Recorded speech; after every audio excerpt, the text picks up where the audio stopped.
After being recognized by the chairman, please proceed to the podium microphone, turn it on in order to be heard and viewed by all.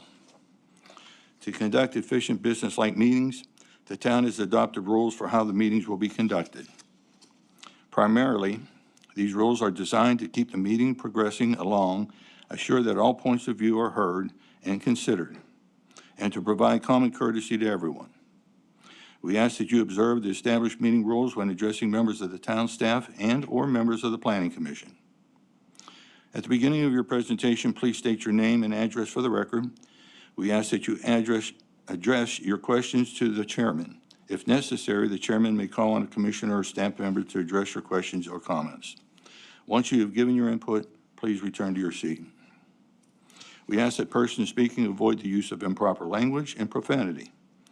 Please only address the agenda issues. Speakers should strive to present original viewpoints and avoid redundancy. We ask that you also stay on topic of that specific agenda item. Everyone, please remember, we are here tonight doing the people's business, and it is a very important responsibility for all. Now I ask that if you are able, please stand for a moment of silence for prayer and reflection, to be followed by a recital of the Pledge of Allegiance to our country's flag, led by Mayor Williams.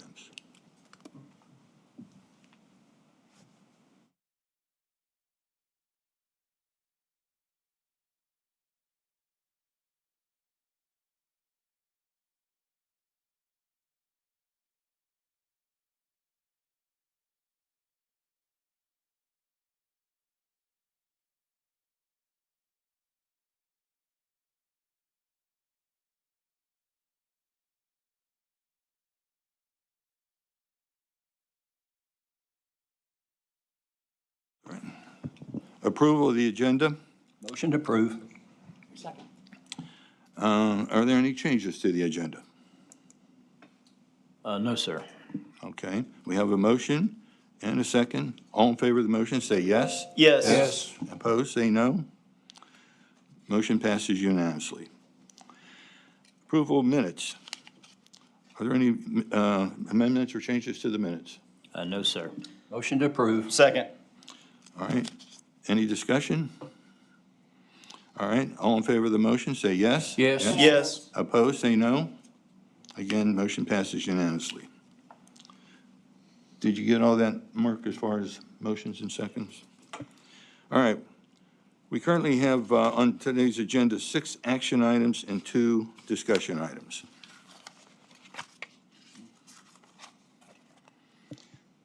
All right, moving on to item 4A, that's the first action item. A request for approval of designs plans for a traffic signal at the intersection of Jamestown Boulevard and North Campbell Station Road. Good evening. These are final construction plans for a new signal at Campbell Station Road and Jamestown Boulevard. Obviously, the purpose of that is to improve access to Jamestown Boulevard from Campbell Station Road. This has the added benefit of creating gaps in northbound traffic in front of Eddie Courtney Lane. I'm not sure what all else to tell you about this. I mean, it's a traffic signal, but I'd be happy to try to answer any questions you have. So staff recommends approval. Motion to approve.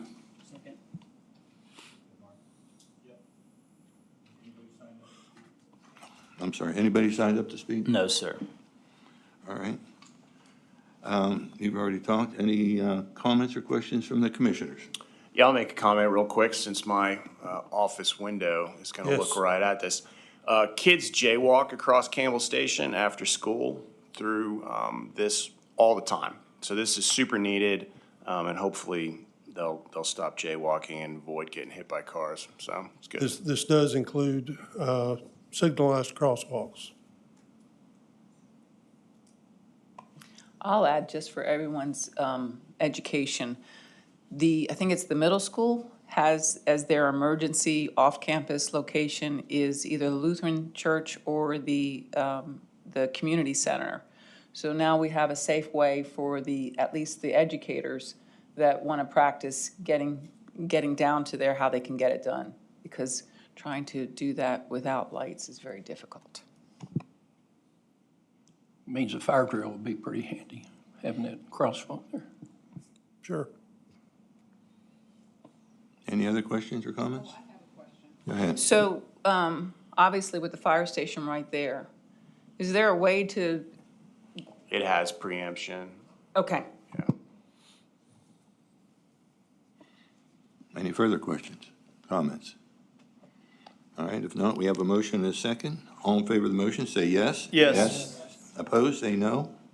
Motion passes unanimously. Thank you.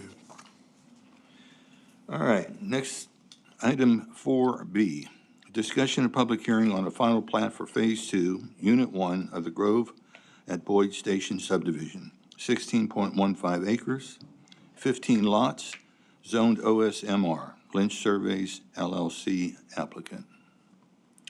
Yes, this is the next phase of the Grove at Boyd Station at McPhee and Boyd Station Road. This has 15 house lots, 2 open space lots.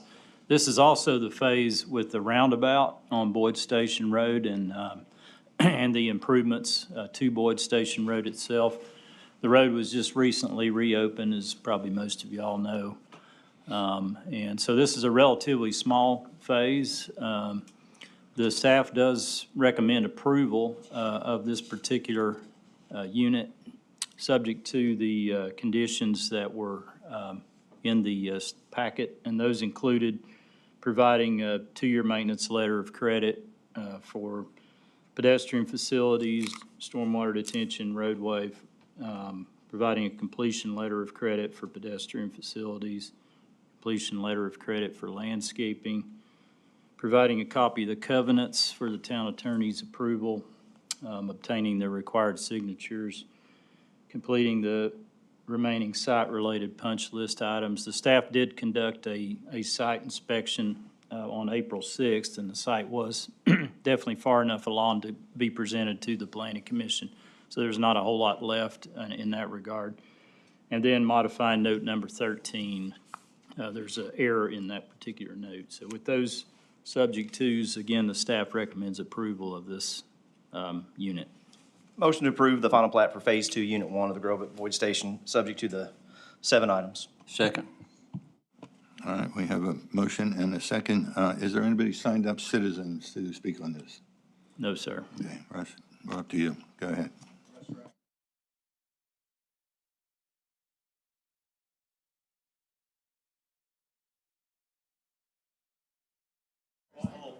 The little person thing, there you go.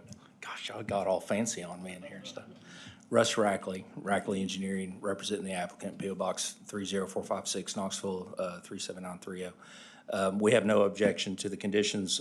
Everything is complete. This is a small phase. We're actually finishing gravel on the other 30-some-odd lots of what we initially wanted to do for this next unit of the project. But we discovered early on in late last summer that we couldn't get all 50 lots ready before the end of Q1. So we just needed to get some inventory on the ground, along with the completion of the Boyd Station road improvements.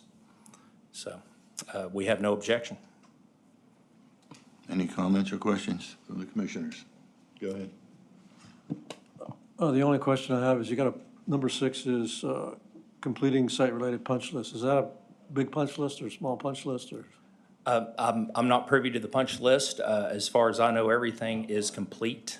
If it's anything, it's like a stick or the fake the fake coyotes we have out there to keep the geese from eating all of our grass seed. So I'm not real sure what it is. The surface course is down. Everything is done. I think Mark's got a comment here. No, I mean, it's pretty minor. They still have some things to finish, like the walking trail and some of that stuff, but that's covered under the letters of credit, so.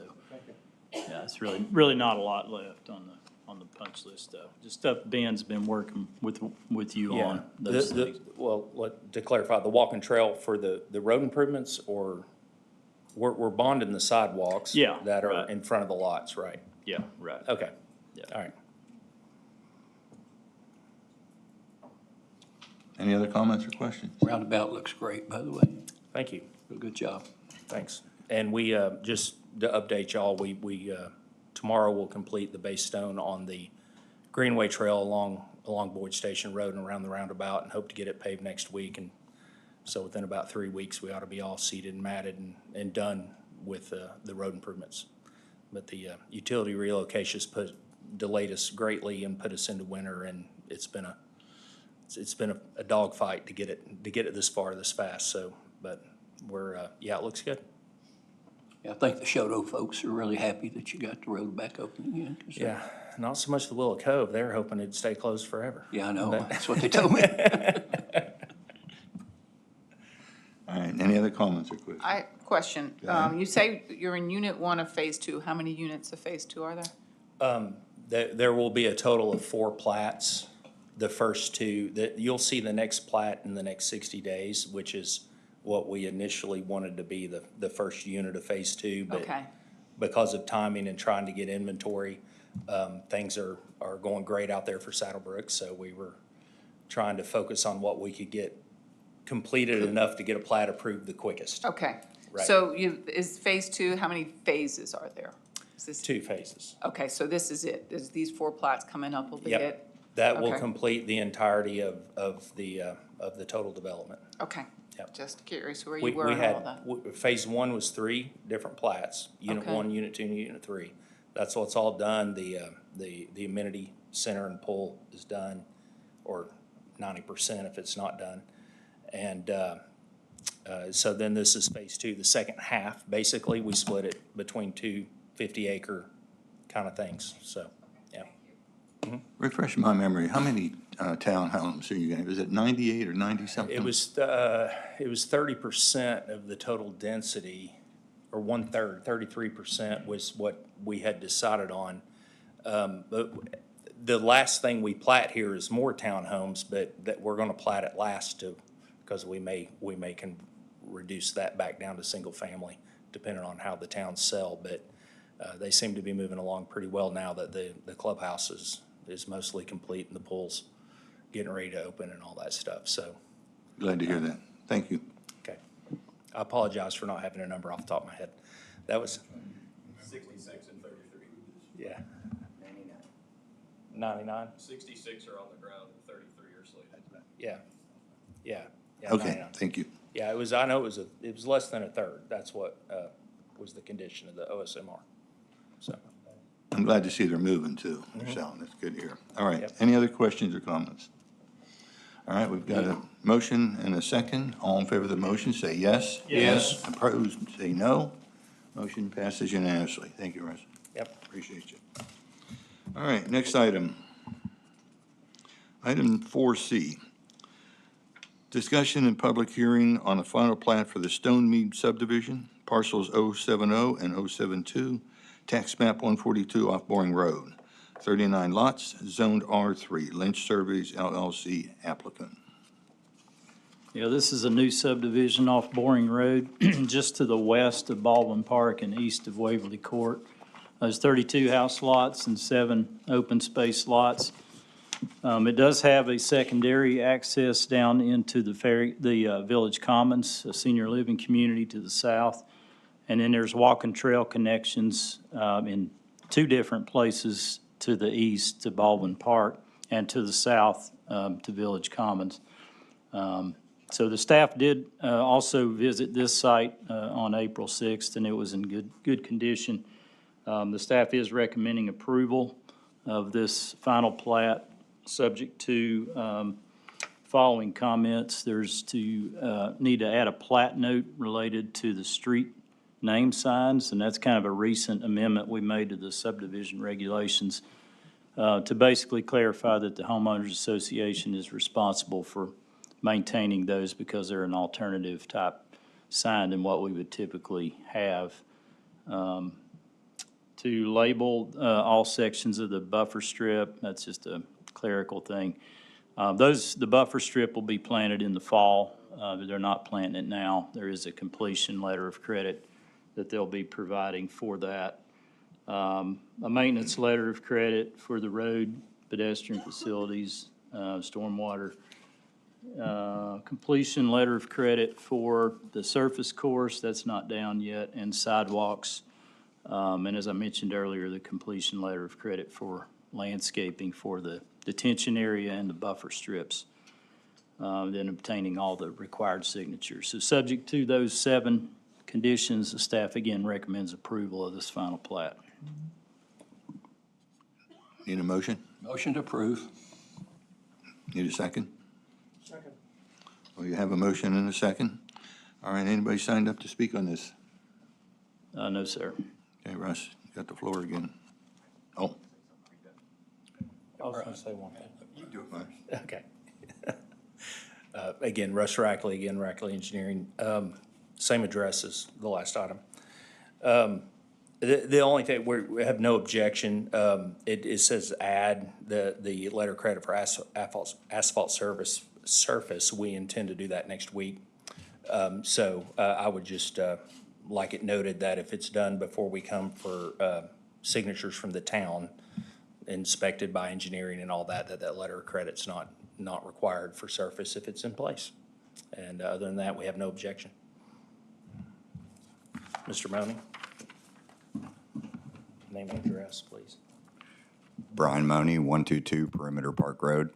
I just wanted the commission to know that on these 2 particular projects, we worked really well with the town staff. And if you get a chance to let them know how much we appreciate it. We had some meetings to clear up how we wanted to walk through Farragut's processes, and Mark, you'll tell them for me, I'm sure.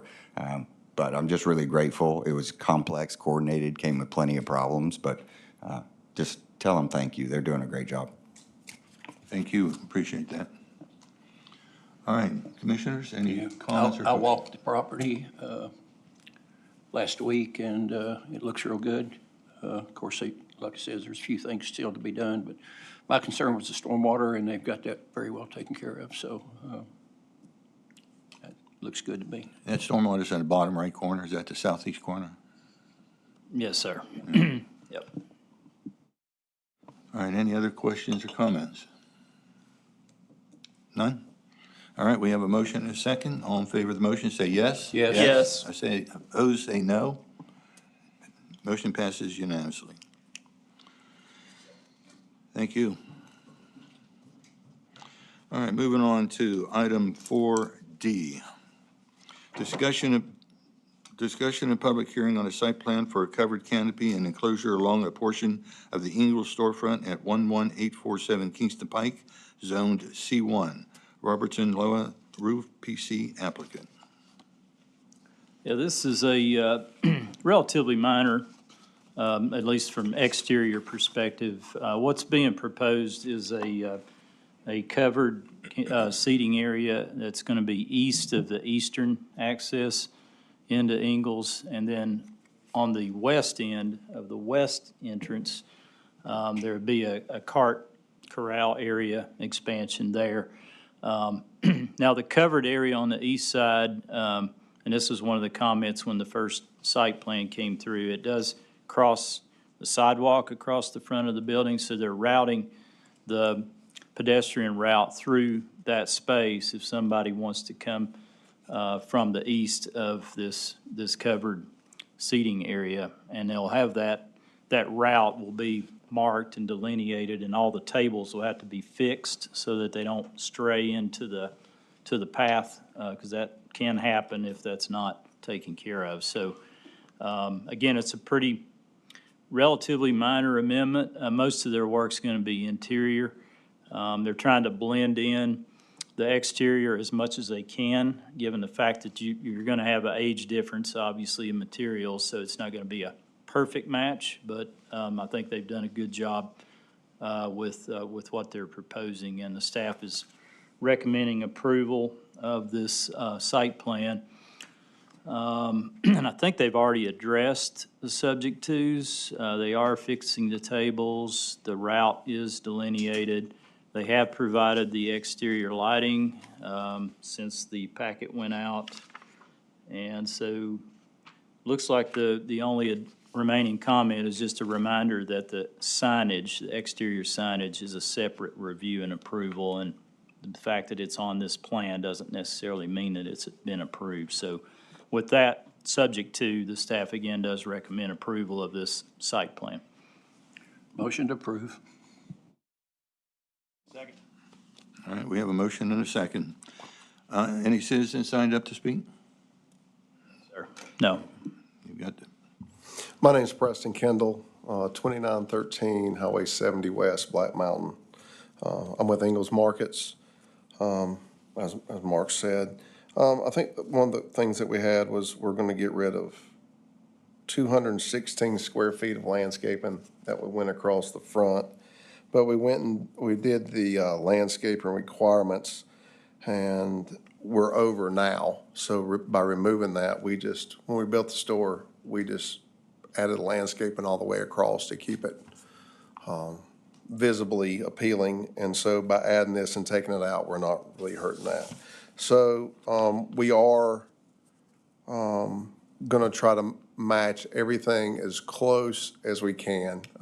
We can get the same brick, but it's going to be age difference. So it'll look a little newer than the other. We're putting crash bollards in front of it, so we're not counting on the brick and the fence to hold cars back from the pedestrians. We are using a crash test bollards in front of those. We're going to have to manipulate the sidewalk a little bit to make it ADA friendly, but we got all that on here as well. And we are going to attach the tables, the lighting. The other side is just an enclosed cart corral. So instead of it being outside in the elements, animals, birds mainly getting on them, have some issues with that. So we're going to enclose it so the carts will be inside. They won't be in the weather, won't be cold. And that's the area that they're pointing at now, yes. This, like you said, this is all part of a big remodel that we're doing on the inside of the store. This is just something to help what we're doing on the inside and give people a place to sit outside and under shelter from the sun and the weather. okay, any comments or questions from commissioners? I've got a quick question. So the exhibit that we've got on the overhead versus what's in our packet, which is page A2.1B, they're two different exhibits. Which one supersedes here? Yeah, they flipped the route because the Yeah. one that was in the packet was the second revision, and I got this like yesterday. So the one that's on the overhead. That's the accurate one. That's the I latest. just couldn't read the date from here, otherwise Yeah, I I'd look just at the wanted to date. have that one on the PowerPoint, Yeah. but the route is actually on the south end. We just need to make sure we want to point that out when we're doing the approval process, so we don't accidentally approve the older version. Yeah, Look behind you. Yeah, well, it's the same one that should be right there. yeah, Yeah, the yeah, I can see the original, route, I can see the tables Yeah, are the different, route and the route's is- different. I just wanted to make sure that there's no ambiguity when somebody went back and looked at the minutes Yeah. about which one was actually approved. yeah, and this one will be incorporated into the final site plan that's stamped and approved, so, but Okay. they just flipped the route the route was on the north side of the tables, and now it's on the south side. Okay. We were trying to get the people away from the traffic. We thought they'd feel better if they were further away from the road. I agree with you. I think it's a good revision. Same here. Thanks, Mr. Kendall. Good to see you again. Good to see you again. It's been a while. It has been, yeah. We got anybody else? I have a comment. Go ahead. It's probably off topic, but I'm going to bring it up since Ingalls is here. I have to admit, when I first saw the Ingalls, I got really excited because I thought we have some movement on the old Ingalls. And then I found out it was the new Ingalls. So while you're here, this community would love to see some use out of the old Ingalls, but any interest that is expressed, phone calls are not returned, and there's no movement. There's been some interest in putting something in this old Ingalls that could be very viable use, and we would like to see this old Ingalls put to better use than being an empty parking lot in an empty building. So that's my 10 cents for whatever it's worth. Yeah, I've sent people to Mr., I won't mention his name. I've sent people to the Realtor. Yes, sir. He don't return the call, so that's, I'm in construction, but I'll make sure that gets relayed. Yes, sir. Yes, ma'am. other comments or questions? All right, if not, we have a motion and a second. All in favor of the motion, say yes. Yes. Anybody opposed, say no. Again, motion passes unanimously. Thank you. Thank y'all. All right. We're moving on to action item 6E. Discussion and public hearing on a resolution PC 26-04, a resolution to amend the future land use map for 11830 Kingston Pike from very low-density residential to office/light industrial. Marzoff Investment applicant. Yeah, this item was discussed as a workshop item last month. And just a little refresher on the background. The parcel that's outlined in red is the one that's the subject of both of the next two agenda items, the future land use map and the zoning map amendment request. This area has been used as both residential and office historically. This actually is a separate lot that was originally part of a larger tract that was originally zoned office, and they rezoned that to R2, which matches Farragut Crossing and Linda Heights back in 2020. And then in 2022, they created the plat that platted the three lots, and it's this northernmost lot is the only one that is being requested for these map revisions. So as you all recall from last month's Planning Commission meeting, the staff had noted that there was a number of comments that we had forwarded you all with some concerns from residents, mainly from Farragut Crossing. And the main concerns were what could happen if this property were rezoned. There's obviously an existing structure on the property in a small parking lot for when that structure served as a insurance office, and that was the previous use on this property. But if it's rezoned, somebody could come in, obviously, and demolish that and build something new. So, so that was one of the concerns. The other was just the possible precedent of perhaps properties that were downzoned, I guess, from office or some other district to residential, and then being requested to go back to a more intensive zone. So one of the things that, and that's a future land use map on the screen, the area in question currently is very low-density residential, which is the same as Farragut Crossing and Linda Heights. To the north is office light industrial, which is what the applicant is requesting for this parcel. The properties to the north of this are actually zoned commercial. So, you know, that's, it's just the future land use map would be consistent with those properties to the north. So one of the things that was asked by the commission last month is just to come up with what is the real usable area on this lot if it were to completely redevelop. So the applicant had an architect, I think, look into this and try to factor in the setbacks, the buffer strips, and things like that. And for the most part, the kind of aqua-colored area is the usable part of this parcel. Could you get angled parking, a one-way angled parking through here? Yes, you possibly could with like a 45-degree and like a 13-foot lane width. But for the most part, this part of the parcel is pretty limited on usability because you have a required buffer strip where this lot abuts any properties that are zoned residential. So there's a 25-foot buffer through here, all the way around here, here, and then all the way down to here. So the only part of the lot that would not have a buffer if it were redeveloped is this northernmost property line because it abuts property that's zoned commercial. So the configuration and the shape of the lot is not conducive to the full use of the lot in terms of a redevelopment. But again, that was an exhibit that was requested, and the applicant provided that, and it was in the packet. So as the staff noted it at the workshop session, from the staff perspective, the real question is whether the land use and the zoning district are appropriate for that area, given its context. And, you know, it's kind of a hybrid. It's mostly surrounded by residential or vacant lots that are planned to be residential. But to the north, you do have a fairly sizable parking lot that services currently office uses. So, you know, and I'm kind of talking about both of these at the same time because you can't really separate them. But the office zone is oftentimes used as a transition between commercial and residential.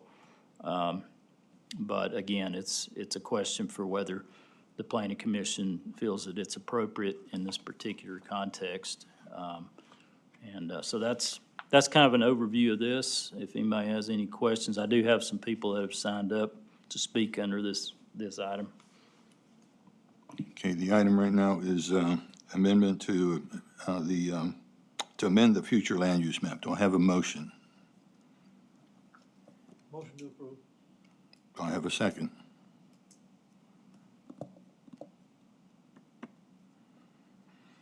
With no second, motion does not pass.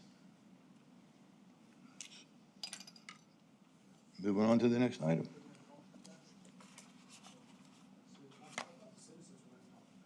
I'm sorry. Well, we don't have a second. It's a dead item. Mark, what should we do about this, since we are kind of in I'll second so we can talk about it. Yeah, the resolution that was in the packet was a resolution PC 26-04. So if you're going to second it, then that would open will. up discussion. Okay. So we have a second. Okay. Mr. Chairman, I have a quick disclosure that I need to make. I made last month when this item came up. The current owner is an affiliate broker with my real estate company, and I will not be participating in the discussion or the vote on this particular item. Mr. Chairman, I also have to recuse myself. Mr. Marzoff's my financial planner, and he was in my wedding 20 years ago. So probably not a good thing for me to vote on. All right, so we do have a motion. We do have a second, and two have recused You got those themselves. recusals, Mark? Two recusals. Yes, I Okay, did. thank you. Okay. All right. can we just get clarity on this before we move on Have to? someone speak first? I just want clarity on, the reason why we need to bring this up for discussion is because there is a resolution that we have to vote on. So we kind of have to have a vote on that, along with this, we have to make a recommendation for the rezoning request as Yeah. well. So it's not like we can just let it die for lack of a second, I think, is. Yeah, we have a resolution. You can vote it up or down, but the motion is in the affirmative, just like what we did. So all you're doing is moving to have a discussion about it. Doesn't necessarily mean it's going to pass, but you're opening it up for a further discussion. All right, so we have citizens signed up? Yes, sir. The first one is Troy and Evangela Stavros. I'm not sure. Troy, I guess, is going to, okay, Looks like both of them are going to come down. so- that's fine, yeah. Turn your microphone on. Hi, boss. Hey, Troy. I wrote stuff down so I can stay on target. I'm the current owner of the property and have 3 other properties that border this parcel. While some in the broader community have expressed concerns regarding the unknown future of the parcel, I'd just like to speak to why this specific proposal is a vital tool for future-proofing the border and protecting our quality of life. When Mr. Marzoff approached us with his idea, this property was not for sale. When he approached us with this idea, we thought long and hard because our property looks out on this property. This was the reason we bought it in the first place, so we could kind of control what was going on back there. So when he came to us, we thought long and hard about what we should do, and we based our decision on selling the property on the following logistical and economic realities. So the first thing was the known versus the unknown.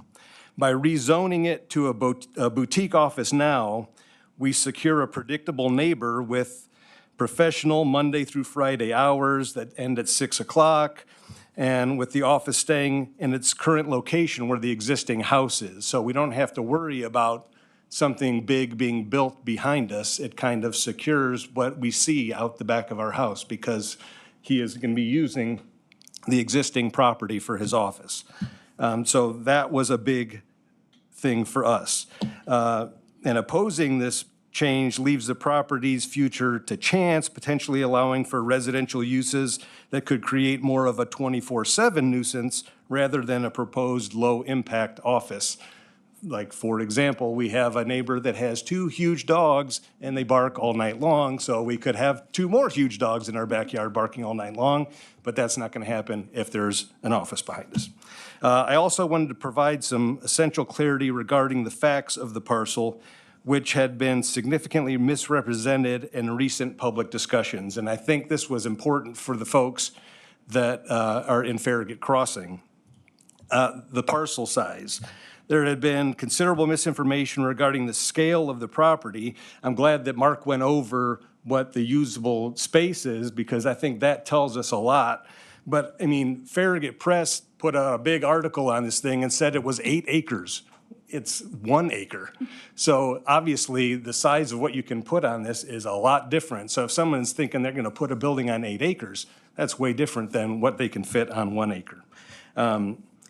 Also, first, as far as the size of the lot, the economic barriers to development. So the applicant is making a significant investment in the existing structure. You talked about that last time you all got together. He's got to update this so it is ready for commercial. He's putting a lot of money into this. So within 5 years, this property is going to be worth over $1 million. So who is going to come and buy a 1 acre lot for over $1 million to tear down a structure and put a little building on it? I just don't see that happening. It just doesn't make economic sense. Then there's site constraints and buffers. Obviously, due to the requirements for the 25-foot buffer where the parcel touches the residential property, 3/4 of the perimeter, the buildable footprint that we talked about earlier is extremely limited and acts as a natural ceiling on growth. The third thing, office is a shield from commercial intensity. The subject property is currently bombarded by bright LED pollution from adjacent commercial side where Turner Homes is. They've put all new LED lights and it is like daylight out there at night. So this gives us a little bit of a buffer. And if someone was to actually try and renovate that house and live in it as their home, it would be like daylight 24/7 out their window. And also looking out on the commercial vehicles in a bright yellow cargo container that Turner Homes has in that parking lot. So this makes the property increasingly less desirable for a quality single-family Farragut residence, but perfectly suitable for an office. The proposed office use serves a much-needed professional buffer between our homes and the existing high-intensity commercial lights. And then lastly, there's the location realities. This property is situated 400 feet off of Kingston Pike, tucked behind other properties, so it lacks visibility required for a big box or a high-volume commercial use, which makes it uniquely suited for a quiet, professional boutique office, which is being proposed. So we prefer the certainty of this high-quality professional transition over the uncertainty of leaving the property's future to chance, and we would respectfully urge the commission to approve the request. And thank you for your time. If you have any questions, I'm here. Any questions? Don't run off. Okay, here. Who's up next? We got someone else coming up. Okay. Just stay close by. Yeah, the next speaker is Jim Gwynn.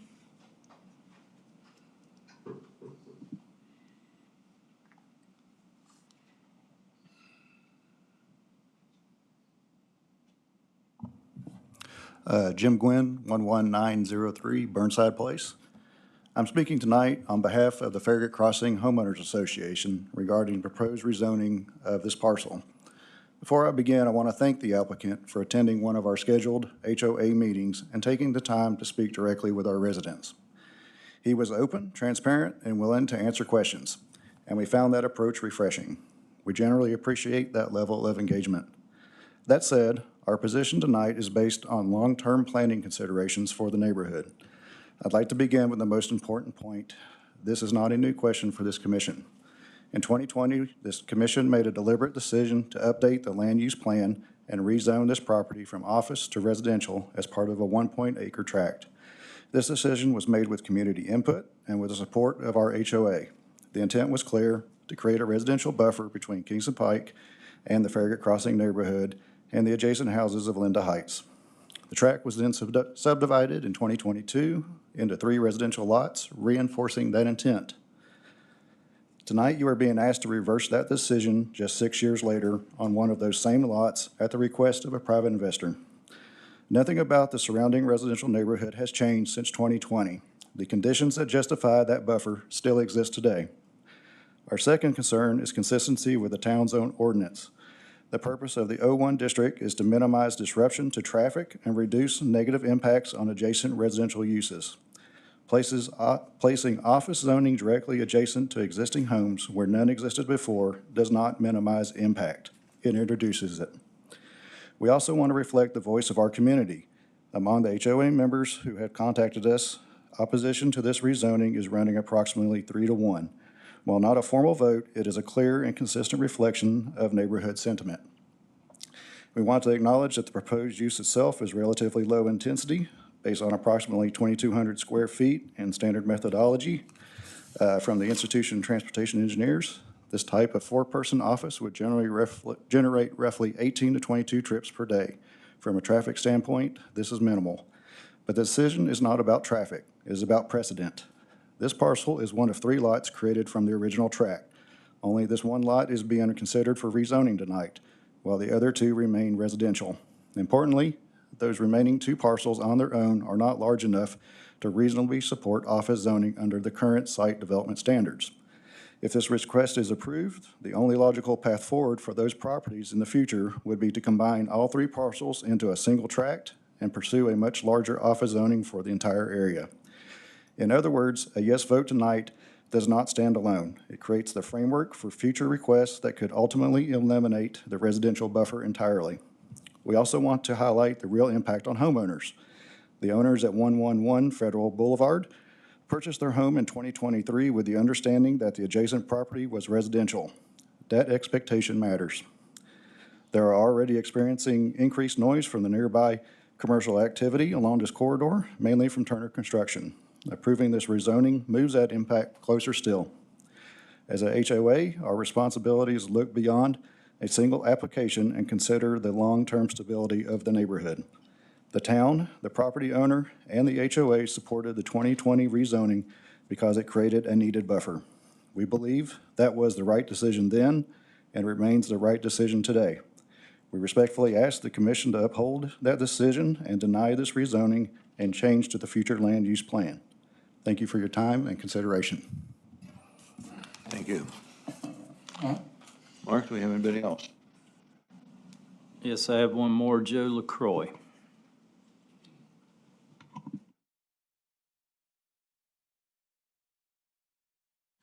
Good evening, all. Hello, Joe LaCroix, South Ward Alderman. I'm here in support of the Farragut Crossing residents. You've all read the emails that have been coming through. There have been quite a number of them, and many of them have been very succinct in their opposition to this motion. One of the things that it pops out to me is in 2020, the rezoning of this piece of property. So in 2020, it was a worthwhile endeavor to move this from an office zoning ordinance into a residential.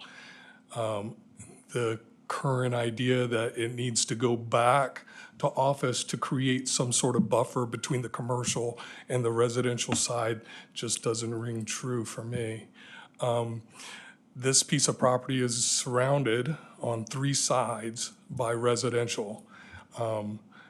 The idea that you're going to put or plop this office space right in there and create buffer is kind of nonsensical. The other piece is The current proposal to put a building or change the building, rebuild the structure that's on there now is wonderful.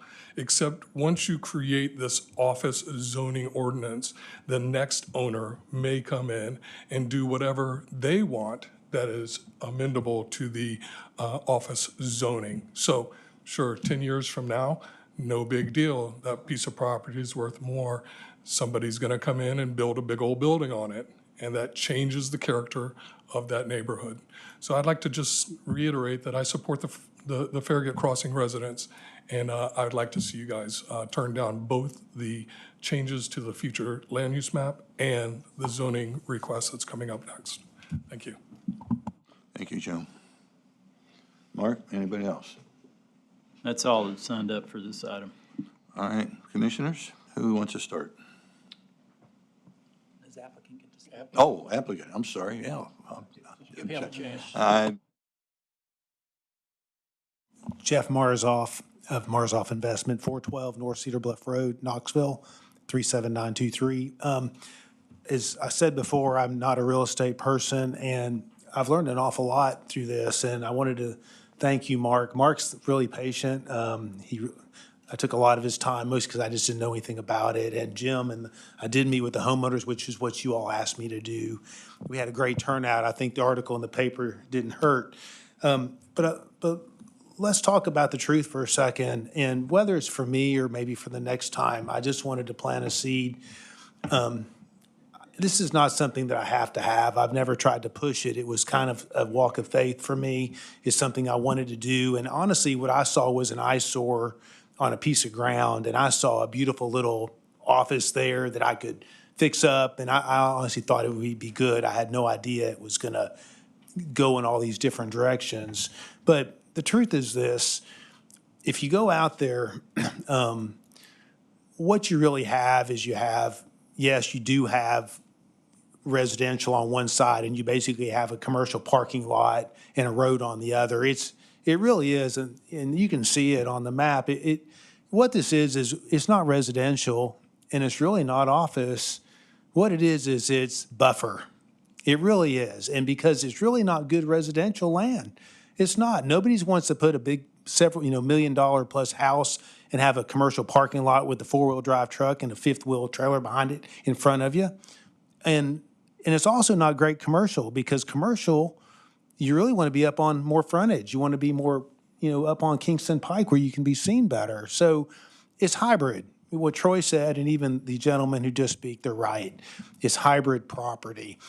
But the thing is if it's buffer land, my question is, and I guess the question I pose to you, because you're making decisions for the community, how can it be the best version of itself? Okay? And the truth of the matter is that 75-foot strip that borders, it goes over to Federal, and Mark pointed it out, it really can't be developed. It's just not wide enough, 75 feet, and by the time you put all of your setbacks on it, so it's going to stay grass. It really realistically is going to stay grass. Whether it's residential or commercial, it's probably going to stay grass, really. And the other thing that I get to do is I get to landscape it. I get to put a nice landscape barrier 25 feet back, which is about $35,000. So now it's not just grass. Now you have a barrier, like a wall of trees and bushes and things that come across the property to create a barrier. Now, the office designation gets that. It gets a barrier across it. It stays grass. And I think that whether you have a house back on that structure in the corner, which is where it has to go, a house or a little office, it has to go back there because it's the only place you can put it.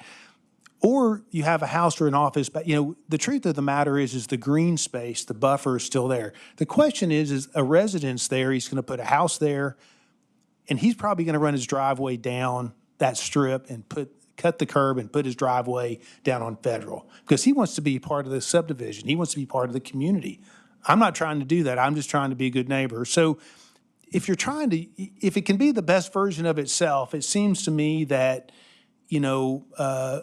grass, when you come in with a buffer, because you're going to make me do it, is at least as good, if not better, than a house back there with a driveway across it and no landscaping, in my opinion. So I don't know if there's an easy answer here because, it's kind of a hybrid property, and I think everybody's got a different opinion on that. It just depends on, it's gonna be buffer, is it residential buffer or is it office buffer? And I don't know, that's your decision to make. And I've always said I'm under your authority. I'm a citizen here. I'm more than happy to just, whatever you decide is what I want. But it is an eyesore, and I think that if you leave it the way it is, I think ultimately, like what Troy said, you're just kicking the can down the road. I think sooner or later, something's going to have to be done with the property. Whether it's someone's going to come back in here and try to do this again, office, or they'll put a house back there, tear it down, put a house. I don't know what they're going to do, but I appreciate your consideration. And I guess that was it. And lastly, it is an office. And one of the things I read, like in your bylaws and things like that, you like people to use existing structures and try to not tear stuff down and rebuild. And, really, that's what I'm going to do. So I think in a lot of ways, the highest and best use for it is it does leave a buffer, it creates a buffer, and it lets you use the property in the current form, and it does blend with the other houses. I think that's pretty much all I had to say today. I appreciate your consideration. And again, it's been a real learning experience. And if nothing else, I've learned a lot from it. So thank you. Thank you. All right. Now it's time for comments from the commissioners or questions. Go ahead. Who's up?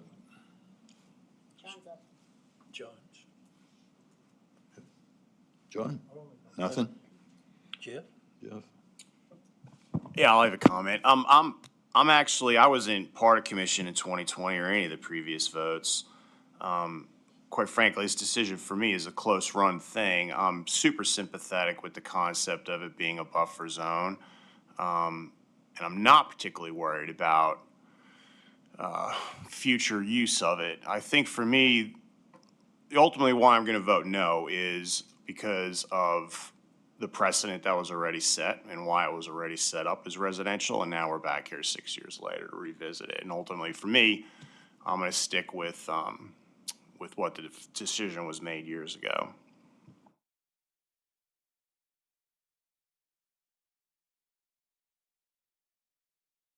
Well, tell you, we looked at this before, and Troy, you gonna step up to them? I got some questions for you. Yes, sir. Your plan was to build housing, is that correct? Yes. Okay. Especially on the two lots that front Okay. Federal. Okay, where's the plans at with that? Where's what, I'm sorry? Where are the plans at with in other words, what have you done, or what are you going to do? What are your future plans? I think ultimately the plans are, step one would be building a house, the first house on the lot that is right next to the first house on Federal Boulevard in Farragut Crossing. That would be plan one. And then plan two would be to go to the next one after that one sells. Is this something you're gonna live in? No. No, okay. Okay, you've answered my questions. Thank you. I also want to say the gentleman that was speaking on behalf of the HOA for Farragut Crossing, he said that the parcel in question is the buffer, and it's not. Like, Farragut Crossing doesn't touch this parcel at all, at all. There's two other lots that are the buffer between this parcel and Farragut Crossing. Their property doesn't touch it at all. And so I just want to make sure that that's clear, that there's still going to be those two residential lots that would remain as the buffer. That's not what's in question. So I just wanted to make sure, because he was implying that would take that away from there, and that's not the case, so.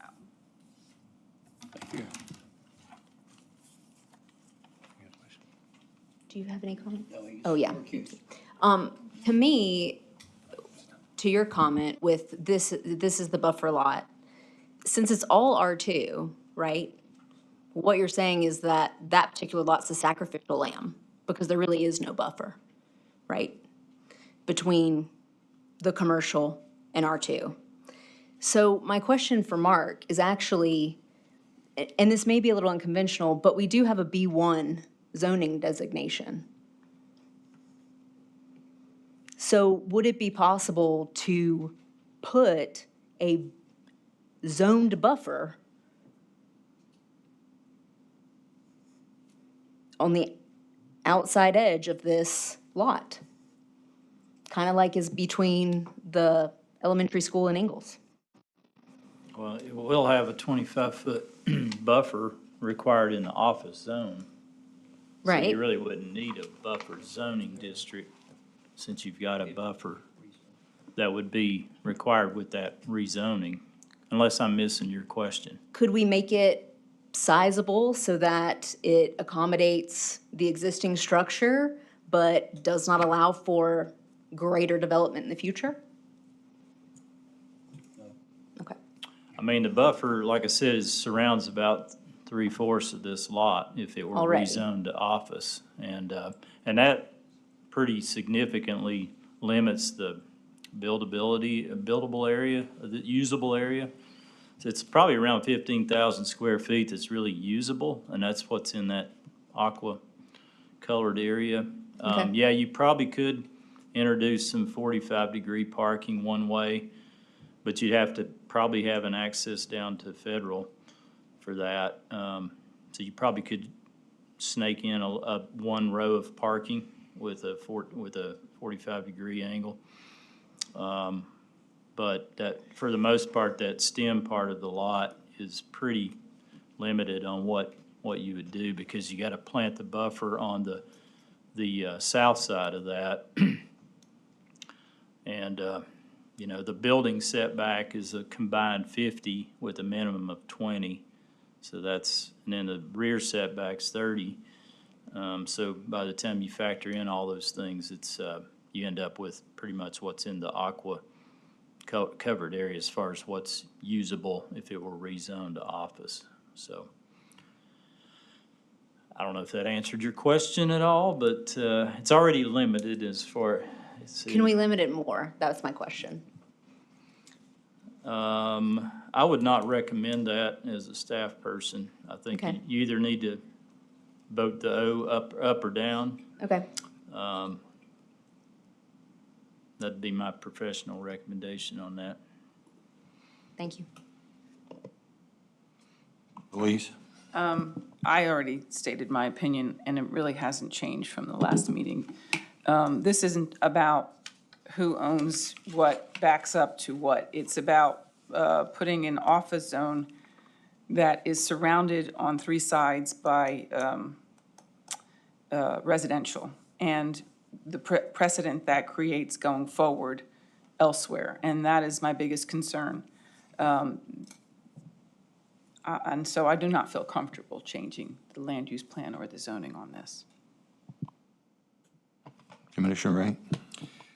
Yes, thank you. Just to reiterate, I thought, Jeff, after you spoke, I was just going to say what he said, but just to add on, I think when I read the comments and hear the comments, I'm sympathetic to the people, to the residents, to hear concerns of additional traffic, additional congestion, additional, for lack of a better word, just chaos right there that potential business and other development could bring.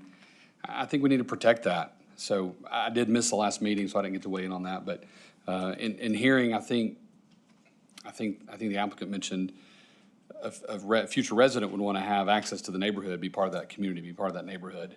I think that's probably more of the spirit, more of the heart of what the residents, the HOA wants. And so I'm very sympathetic to that, and that resonates with me, considering what Louise just said, what's already there. I don't want to change that precedent either, so I'll be, I like a lot of what Jeff said, and then some of the other commissioners as well. So that's my position, is to be no on this and protect what's already been in place. Thank you. I'll have to agree with the words that Commissioner Devlin spoke. I agree entirely with that, so my vote's going to be a no as well. Any other comments or questions? All right, we have a motion and a second. All in favor of the motion, say yes. All in favor, all against the motion, say no. No. No. Motion, 2 abstentions. Motion does not pass.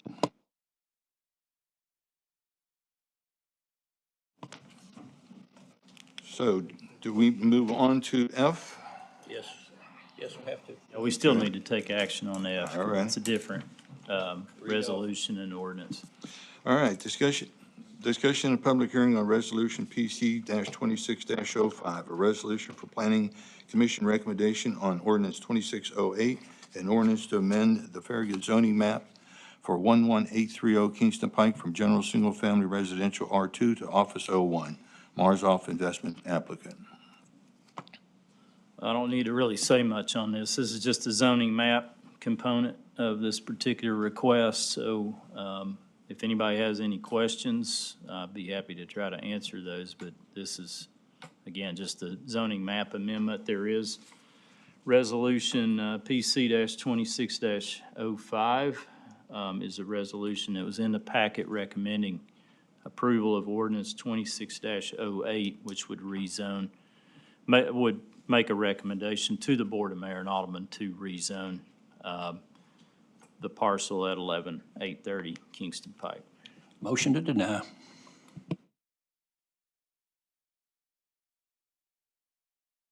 Just curious.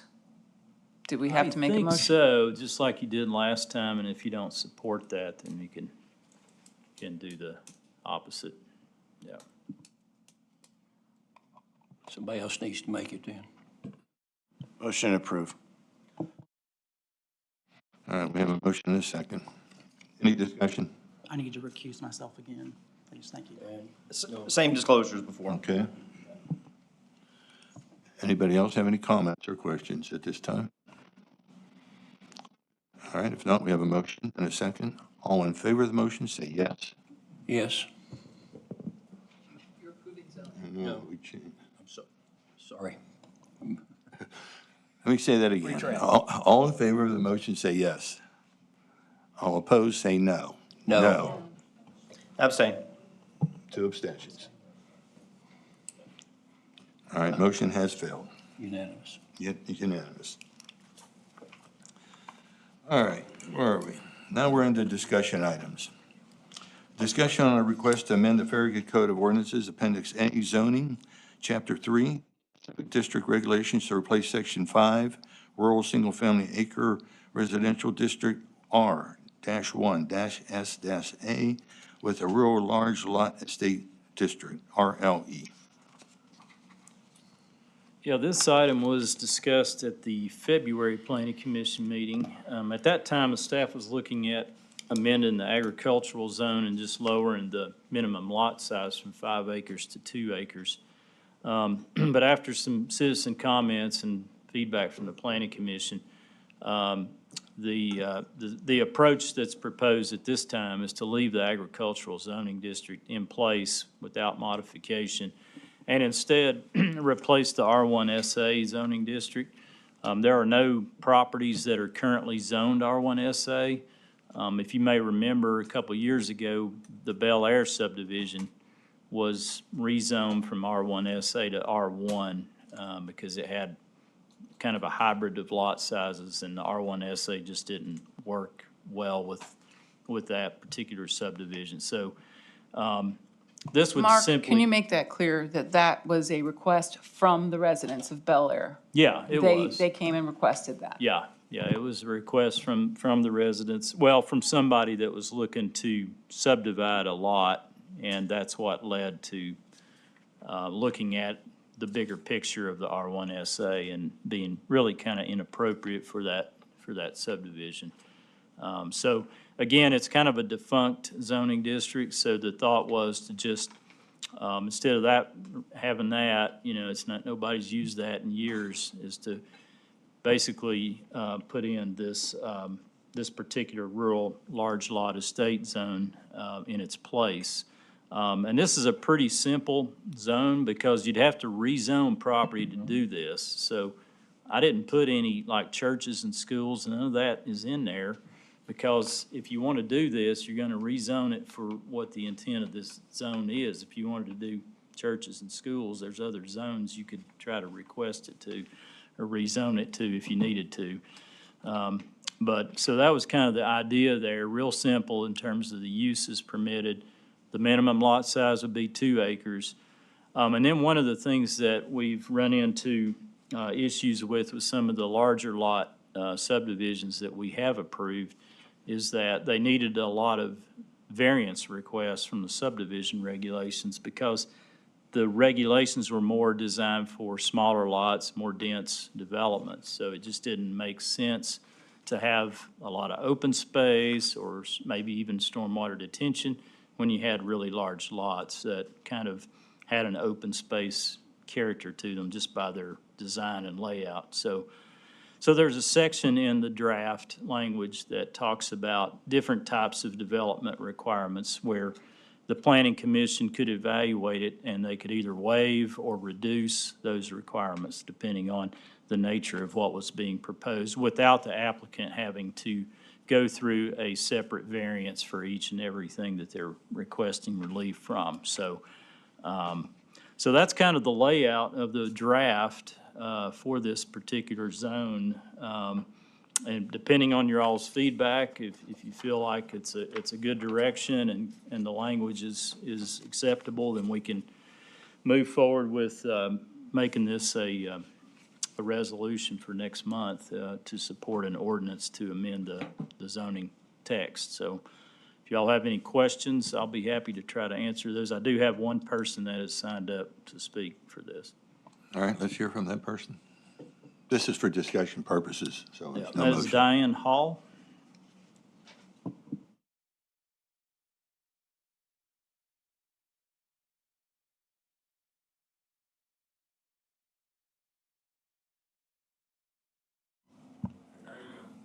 Brilliant. Hi, can you hear me? Okay, Diane Hall, 668 Bouchard Boulevard. And as I looked at this, and one question I had is, are we trying to maintain the rural look, the feel of these areas, or are we making large, low-density subdivisions? And I think that's my biggest concern as we look at this. I see a lot of difference in the different types of the characters that these would have. 2-acre lots by themselves are not going to guarantee rural character. And without the right design approach, what you can end up with is large homes on cleared lots, wide driveways, minimal tree cover, and just enough spacing between houses to technically meet the standard, but not enough to create a rural feel. And I mean, that's my concern. I really like the concept of we're going to maintain rural, we're going to keep this, and because that's a true part of Farragut. I like that. But as we look at the ordinance, there's some strong controls on density, but fewer protections about what actually defines rural character. Things like preserving natural topography, maintaining tree cover, designing around land rather than reshaping it. And the flexibility of the waiver section adds to the concern if we're reducing requirements for infrastructure and site design without clearly tying those decisions to preservation of natural features, we may unintentionally make it easier to clear and standardize these sites rather than to work with them. So I think the opportunity here is to be more intentional, not just about how many homes we allow, but about what this development actually looks and feels like on the ground. Thank you. Thank you. Anybody else signed up? No, sir. All right, do we want to hear from everybody individually, or you want to just speak up if you got some comments? Where do you want to go? Go ahead.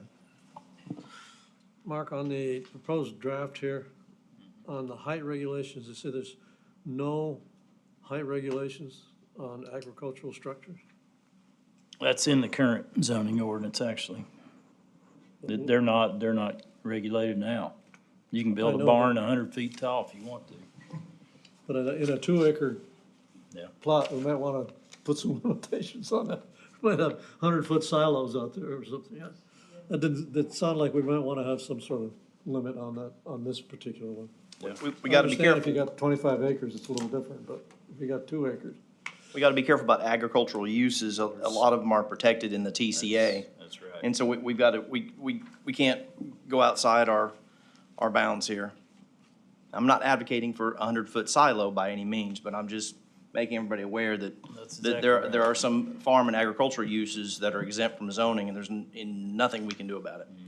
Okay, That's well, true. if it's possible, I would suggest that we might have to limit. I can look into it, but yeah, Noah's right about that if it's true agricultural.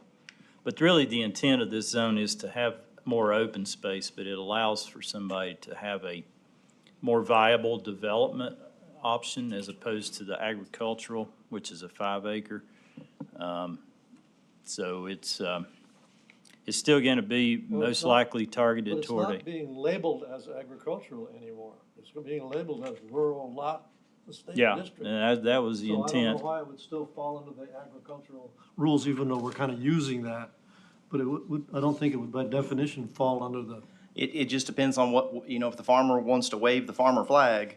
Well, you can have agriculture on a 1-acre lot Yeah, right we- now. Yeah, So you don't even have to have 2 acres to have an agricultural. I might suggest, one of the things that Diane said is that, personally, I think we're trying to achieve both of those goals. Number one is to preserve existing large lots and the rural character. And then the second one is to possibly even incentivize a potential developer, instead of doing like what we've seen over the past 10 years, a high-density neighborhood with a bunch of little quarter-acre lots. We're trying to say, hey, there are some options that you should consider that might save you some money with some of the things that we've talked about that could be waived or reduced, and also at the same time be able to exhibit that kind of rural character. And one could argue that, maybe 2 acres is not quite large enough to truly be rural, but instead of having, if they're quarter-acre lots, instead of having 8 houses that are producing traffic on our streets, you'd have 1 house producing traffic on our streets that's on the same 2 acres. So my suggestion is maybe we're trying to do both. I think the staff has done a great job of putting kind of our thoughts that we've talked about for a long time into the draft, and so I think we're going in the right direction with this.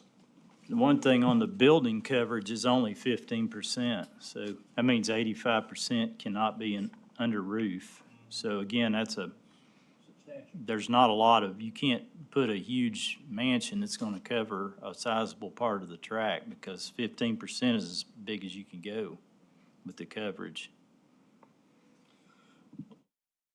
I have one more question. On the development regulations, you've got the planning commission may waive or reduce certain development-related requirements. Then you say, the last sentence is, those development-related requirements where this may apply include the following. But that doesn't restrict it. There can be others, the way it's written, I would think. I intentionally didn't include others because I don't want, some of the things like connectivity needs to happen from a staff's perspective. So I picked out the ones that people really need, fit the character of what they're trying to do, like open space. Well, I'm not objecting to any of these. I'm just saying that's not limiting. We could be, according to this, we could make a waive pretty much whatever we want to waive, the way it's written. Yeah, well, Which is okay if that's what you want, but that's the way it's written. But keep in mind, it's always up to the planning commission. And, every situation is different. If there's a particular scenario that we don't want to waive an open space requirement, we don't have to. No, I'm okay. I'm just saying, the way it's written, it's not limited. That's all, I'm trying to make the point. And if that's okay with you, then that's fine. Yeah, let me look back. I might need to clean that language up because I really intentionally was limiting it actually to Okay, these things. You can just say that. Those development-related requirements are the following. Yeah. Okay. Okay. If Mark- you want to limit it to those 5. Mark, those seem to be the ones that were most common variances that were requested when we were going through all that. There was one maybe missing is the length of a cul-de-sac, the length of a street. You might want to add that in there. More than likely, it could possibly be that this is on a cul-de-sac, like what Mr. Williams' property was, we had to waive that. Yeah, we had that other one too that was the one on Union Road. So, but Al just to add, I appreciate what Ms. Hall had to say about preservation of the tree. I'm not sure what our language is on that, but certainly preservation of, I know we have a tree ordinance, but do we want to refer to that, or is it, I can't remember if it was referred to in here. I don't know that it was. But we want to make sure that we're trying to preserve old growth trees and not seeing mass, that's the point of this, is to not see mass grading, so. And that kind of goes back to the last street width, open ditch drainage and things like that that are, can have lessen the impact on the natural condition. That is definitely an intent of this zone. It's an alternative to something more dense where you don't have that kind of opportunity. And there's really not anything in our zoning ordinance right now that somebody could say, hey, I've got 100 acres and maybe this is a better option. I want to keep it more rural and feel, and this may provide me with that. And I can also have these development requirements thoughtfully looked at to see whether they're appropriate or not. The planning commission can still require anything, but you can also waive something or reduce it significantly depending on what they're proposing.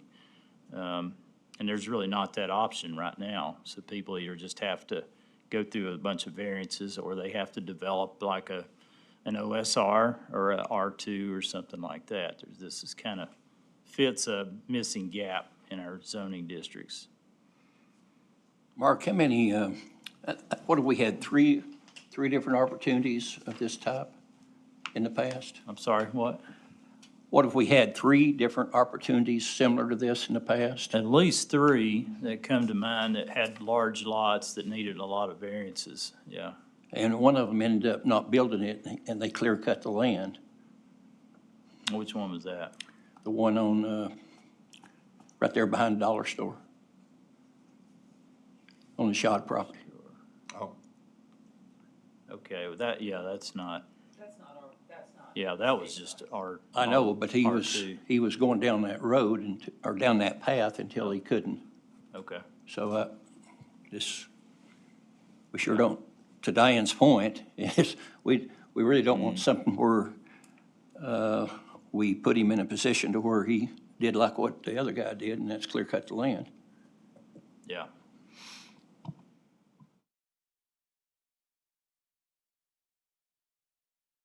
All right, any other questions, comments? Mark, you got enough information there? One more thing, Mark, did the fire inspector or marshal, did he weigh in on anything on this?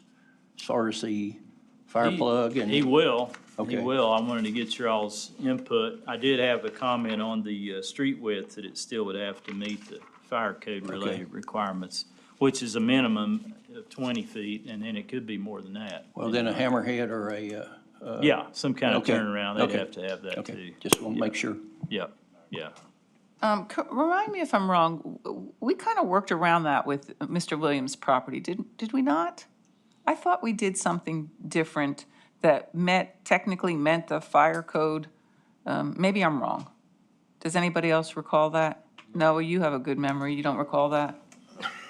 I remember the discussion, but I thought. Yeah, we had a lot of discussion about it, and I can't remember if it was the length of the cul-de-sac, or we got creative trying to tie it in with the Grove or something. I mean, I know there was that, and and that created a bunch of anxiety. We didn't create that connection. Well, he had a turnaround in it. Yeah, maybe it was just like He did. a hammerhead style Yeah, turnaround or something. he had a turnaround, yeah, because they'd need that anyway for the residents. Right. Well, he started out wanting to gate it, and then, of course, we don't do that. And then it was, I think discussion ended up with it, each one of them could be gated or something, each particular property. The driveways, yeah. So instead of the whole development, so. Okay, I'll try to put this together for a recommendation next time. All right, moving on. Discussion 5B, approval of the FY 2027 and FY 2023 capital investment plan. Good evening, everybody. David Smoke, Town Administrator. Happy to come talk to you tonight about the capital investment plan that we've been working with the Board of Mayor and Aldermen now for several months and getting prepared for our budget process that starts on July 1st. So, a lot of times the Planning Commission isn't involved in a lot of these budgetary things, but this is a big one that the Planning Commission's involved in because it's all the projects that we're talking about over the next 6 years. So first off, what is a capital investment program? It's a 6-year plan. Think about all of our big projects, anything that's going to take some time, maybe over multiple years, anything over $25,000 is part of our capital project plan. It's part of the municipal budget law of 1982. We have to adopt a budget each and every year for July 1st.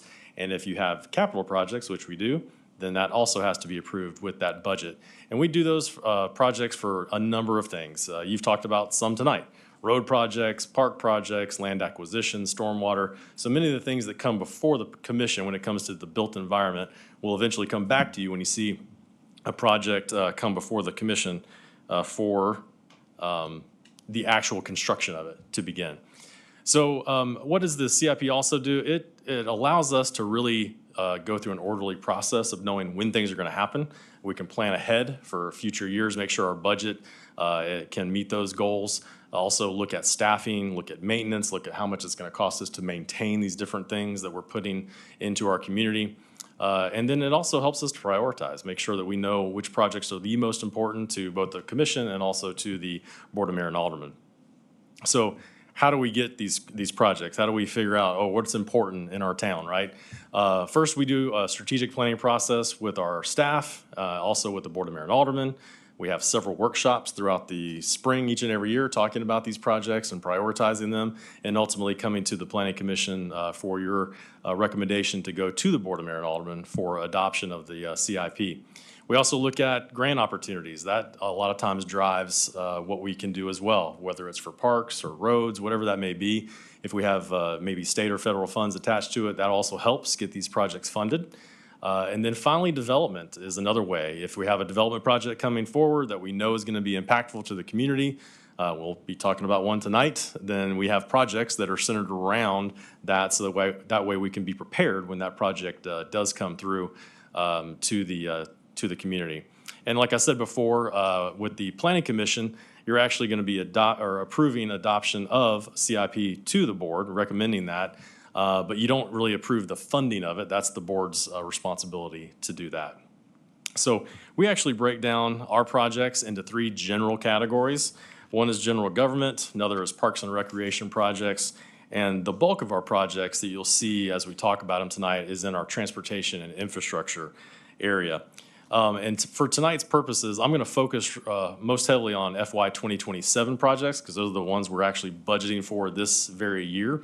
The future projects are planning years, so they don't actually get funded at this point, but the hopes is that they will get funded in the future as long as these projects continue to roll forward each and every year.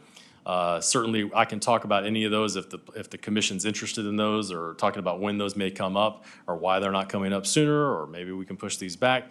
We can have all those discussions, but for the number of projects we have, I was going to focus mostly on FY 2027 for tonight.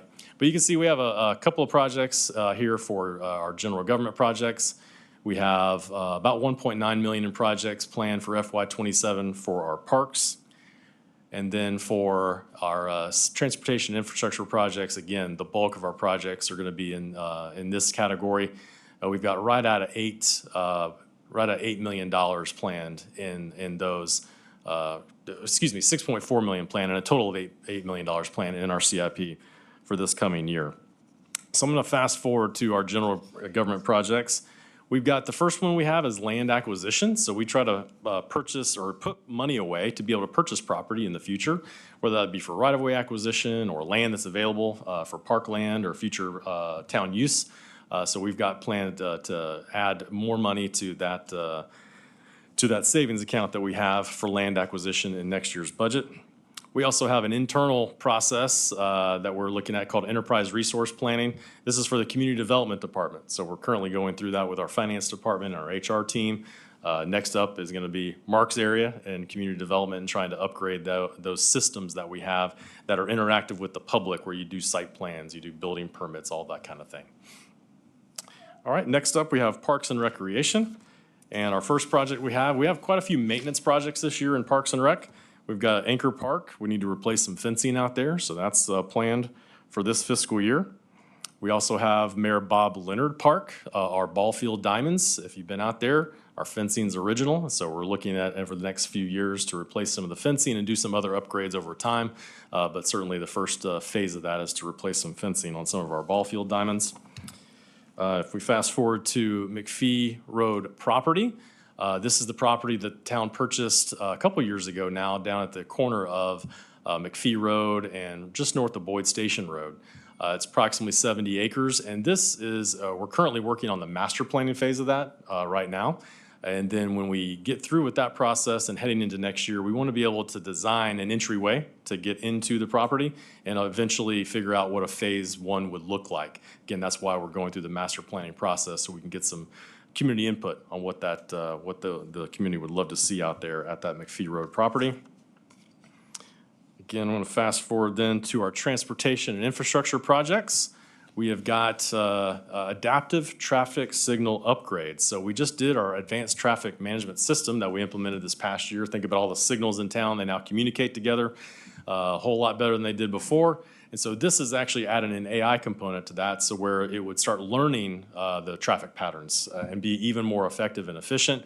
We've got a study that's going on right now for about 4 intersections currently. Still running through that probably for the next 6 to 9 months before we get the details back on how effective that was. And if that turns out good, then we can continue that process on for other intersections around town. Other thing that we wanted to add this year to our traffic system are battery backups at all the intersections. So sometimes when you see the power go completely out and there's no power at all, this would allow for there to be actual signal power for a little bit longer before LCUB can get out there and turn that power back on. So this will help in that regard, give us a little bit more time before law enforcement or somebody can show up to an intersection to help get traffic through. We also have, as I mentioned before, we have a new elementary school going in. They're behind Ingalls at Boring Road and Village Commons Boulevard. And so because of that, we have some different projects planned for this next year. One is the closure of Boring Road, somewhere between Kingston Pike and the final there's a home entrance there on Boring Road in that area. That road is substandard, and with the traffic that's going to be generated from the school, we wanted to make sure that traffic is being pointed in the direction of Village Commons Boulevard, which is the main entrance that the school is going to be utilizing. We also have a mid-block pedestrian crossing planned on Boring Road, directly across from the Countryway subdivision to get pedestrian foot traffic from those areas to the north into the Boring area and down into the Farragut Elementary School. And then another project for that is the improvements to the intersection at Boring and Smith Road. This is planned to be a 4-way stop approach. We would also close off one of the entrances there at Dominic Point and just have a one main entrance for those, I think, 5 houses that are on Dominic Point. But that would help with a crosswalk as well for pedestrian activity. And there's also going to be school zones in this area too to slow people down. All right, then I'm going to fast forward here to Everett Road Greenway is also planned in next year's budget. So this is the extension of where Fox Run subdivision, their greenway ends on Everett Road, and it'll extend down over to Split Rail Farm, where they have an entrance there or a greenway up to Everett Road. So it's a good project to get that loop connected, and it's all right there along the right-of-way along Everett Road.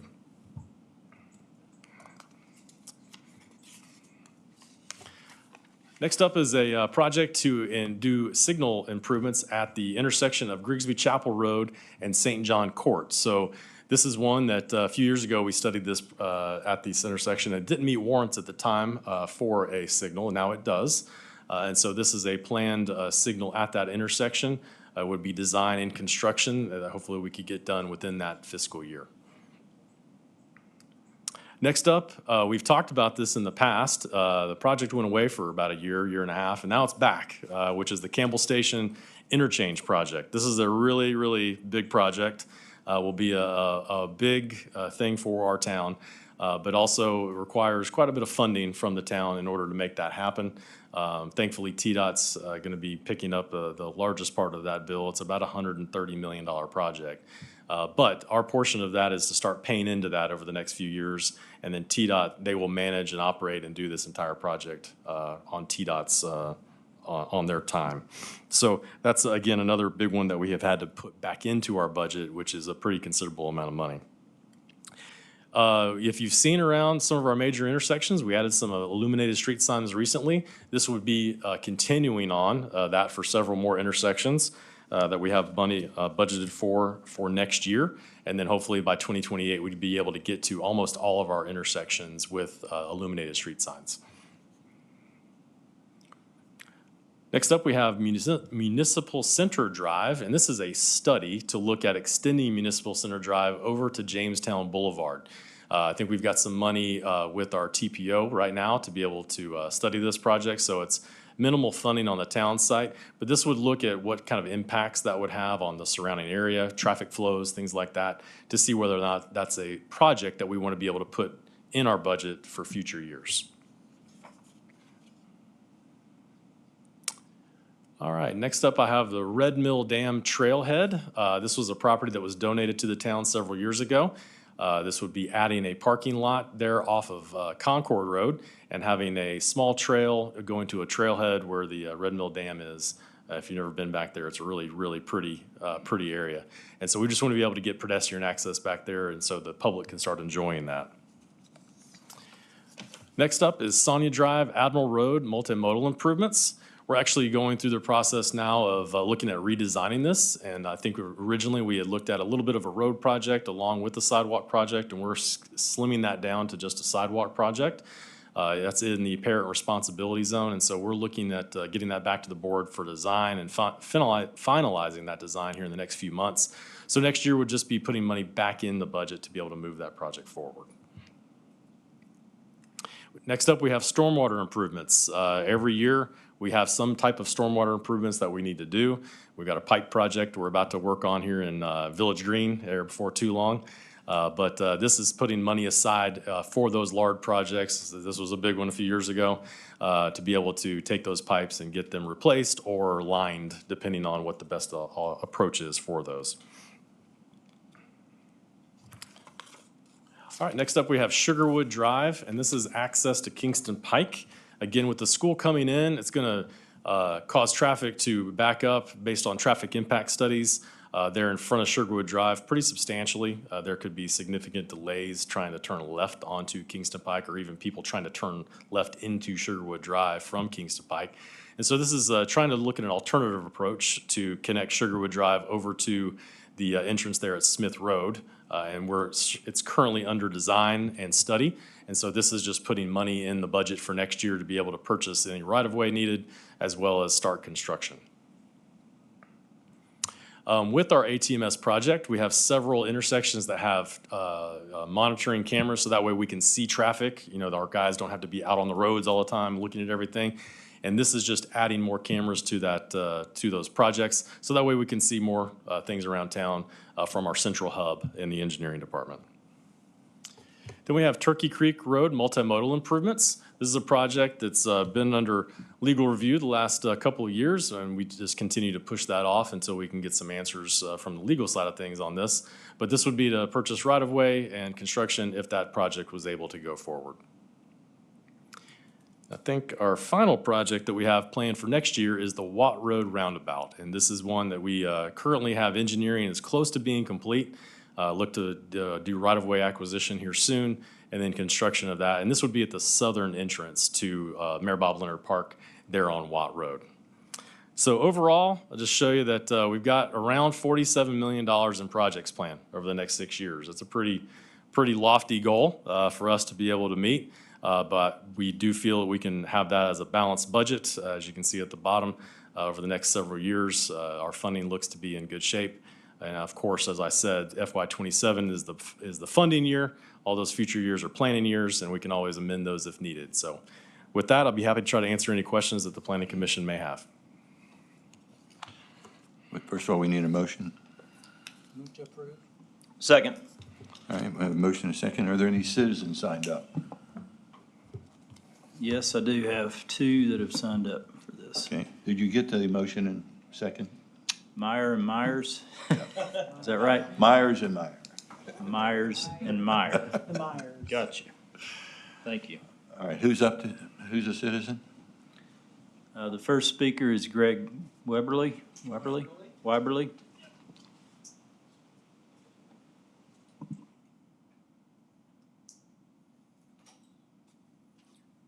Evening, Greg Weberly on Evans Road.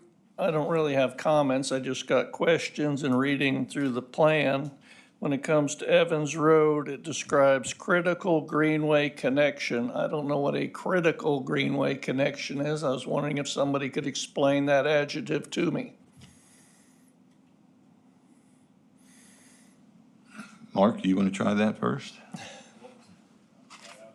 Going back through the minutes, what was the question? Critical greenway. What is a critical greenway connection? I mean, you're using an adjective that's kind of more demonstrative, more implying that it's, above the ordinary greenway. And I haven't seen that adjective used anywhere else in any document. So I was just wondering why that one stands out as critical. David, would you like to speak on that?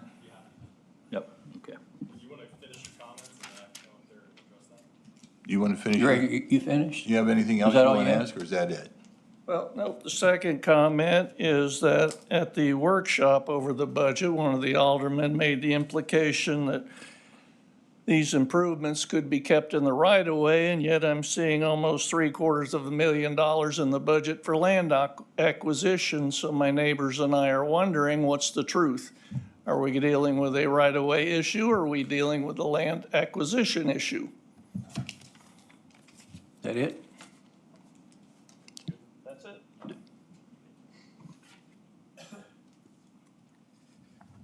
So a couple things. One is we do a really poor job sometimes of taking the descriptions that we have from year to year and carrying them over without redoing those descriptions. And this is exactly one of those issues.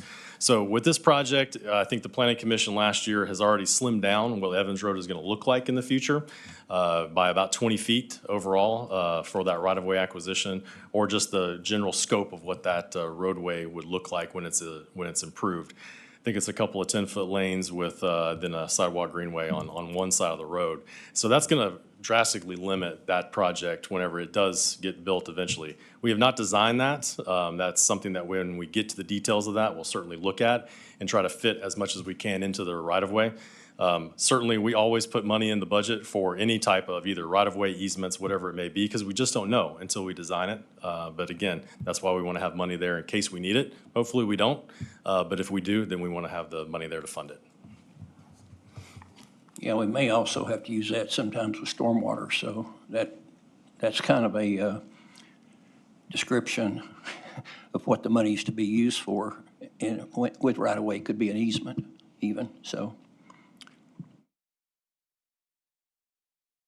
Yeah, the second speaker, Second speaker.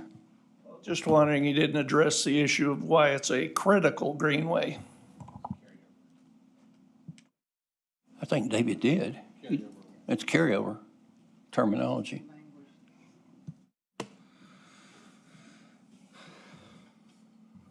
Sorry, as I mentioned before, we just had carryover language from that. This is a road project. It's going to have some type of pedestrian access.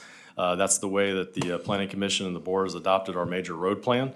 Certainly, I think that anytime we want to do a road project and we want to extend pedestrian activities so they're not having to use the road to walk in, it's a safer path for pedestrians overall. So, well, again, we haven't got the design yet. That's years down the road, but when we do, we'll take all that into consideration, including talking to the residents, talking to the neighbors, trying to figure out, all right, what can we do? We'll have public meetings. We have public meetings all the time on all of our road projects so people can come and comment, see what they look like, but we just haven't got the design phase yet. Thank you, David. Anybody else signed up? yes, I have Joe LaCroix.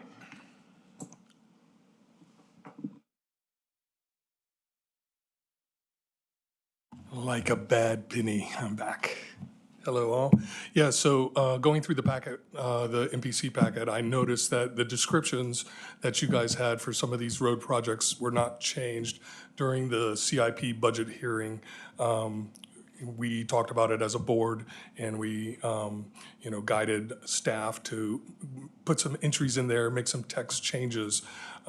Specifically Evans Road, for me anyways, Evans Road and Turkey Creek Road, we would like to see, the board would like to see the projects completed within the right-of-way to the greatest extent possible. Also on Evans Road, there is a change. It does not reflect the current cross-section that you guys approved not too long ago.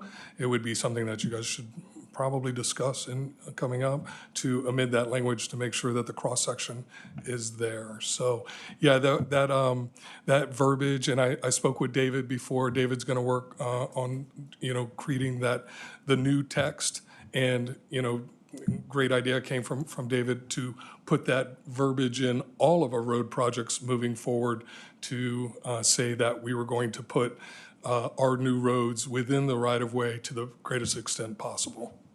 Thank you. Okay. You got all that, Mark? Yep, that's all that's signed up for this item. Okay. All right, any comments or questions from the commissioners? If not, we've got a motion. I think really the suggestion from David and from Alderman LaCroix is to work to the best of our ability in the right-of-way. That's something that, if you look at it, usually we have enough room to do whatever we need to do. A good example of that is some of the most recent projects that we've worked with. We've been able to work within the right-of-way, so that's all I got. Anybody else? I'll make a suggestion on these projects that, where we're talking about Evans Road or Turkey Creek Road, or a road where we're reconstructing and we're adding a pedestrian facility. Instead of saying we know the goal is typically an 8-foot asphalt trail is what we're usually, that's the ultimate. But in many cases, we've backed off to a 5-foot sidewalk when there's constraints. And can we just refer to them as pedestrian facilities, and then in the text of the description, understanding that the ultimate goal is really to stay within the right-of-way?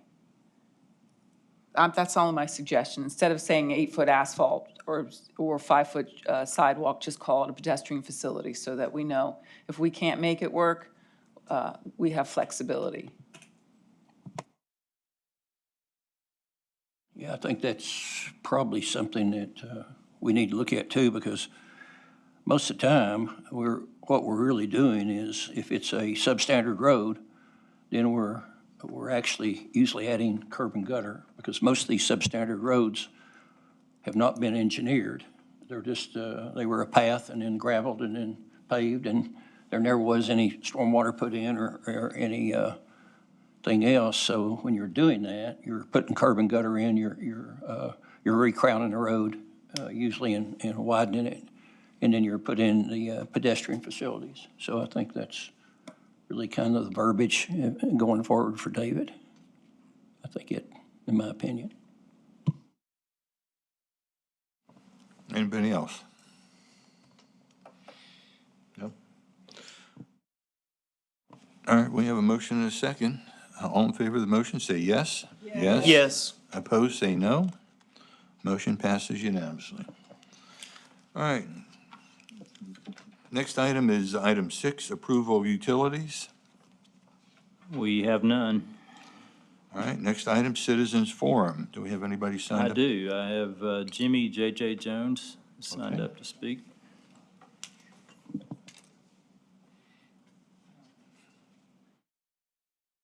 If you would. Hello.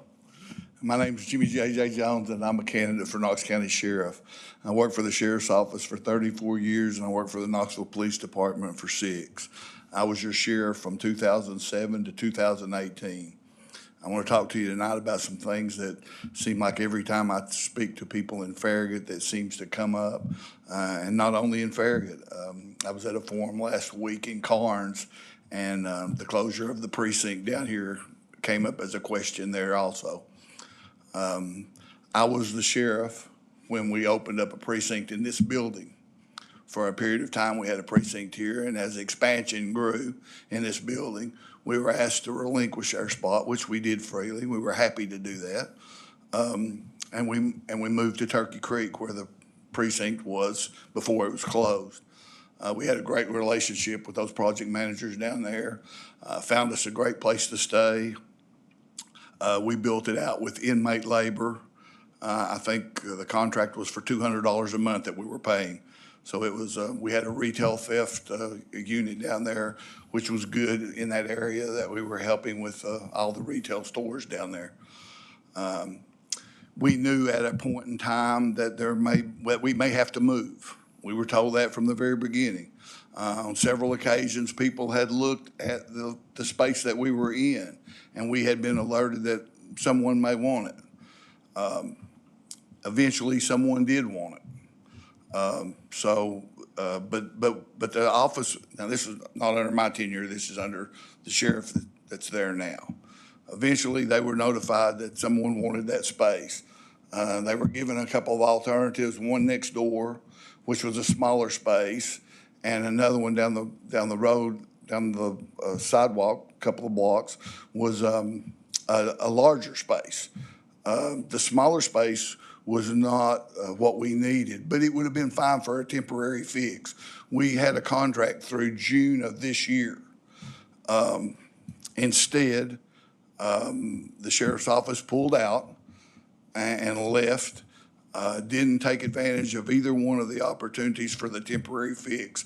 Like I said, the smaller one would have been too small for us, but the larger one ultimately would have been the best choice because we're doing a real crime detail now that we've got a grant for. And of course, we know we couldn't get it for $200. We know we would have to build it out and do what needed to be done. But instead, they decided to move to Cedar Bluff. And initially, I think it started out $4,500 a month. And then I think they negotiated it down to like $4,000 a month. But what I'm here to tell you is I initiated coming here to begin with and having a precinct in Farragut. And when I'm elected again, the precinct will be in Farragut again, not Cedar Bluff, and it will be in Turkey Creek, exactly where it needs to be, where we can have our retail theft and do our real crime center and all the things we need to do. So I just want to make sure, it seems like a question that comes up every time that I speak in the town of Farragut somewhere, and like I said, even not in the town of Farragut. But I just want to make sure that everybody understands. I hate to say on day one it will happen, but on day one it will be, the negotiations will be made, and it will come soon after that. As the people of Farragut deserve a precinct here. There's also one other thing that the mayor had offered to buy 2 completely equipped police cars for the sheriff's office for patrol down here. I would immediately also take that idea and run with it. I think those 2 things are very simple. Being the sheriff for the 3rd largest county in the state of Tennessee is not easy, but these 2 things are very simple to do and should be done. So if you've got any questions, I'll be glad to answer them if I can. Pretty well said my piece on it, okay? Thank you. Thank you. Anybody?